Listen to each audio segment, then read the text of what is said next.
1898 সাল 11ই ফেব্রুয়ারি,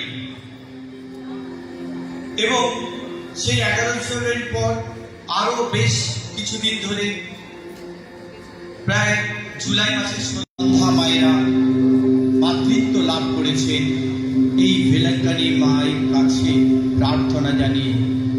1600 শতকে পর্তুগিজ নাবিকরা সমুদ্রপথে বোম্বে প্রভৃতি অঞ্চলে ব্যবসা করতে যাওয়ার সময় এক প্রচন্ড ভয়ঙ্কর ধ্বংসাত্মক আপত্তি ছিল। তা নিবারণের জন্যে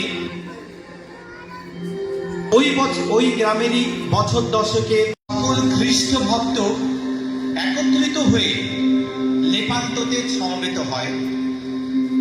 তারা বুঝতে পারল যে তাদের ধ্বংস অনিবার্য এবং করতে হবে। সেই সাথে তাদের নিজ ধর্ম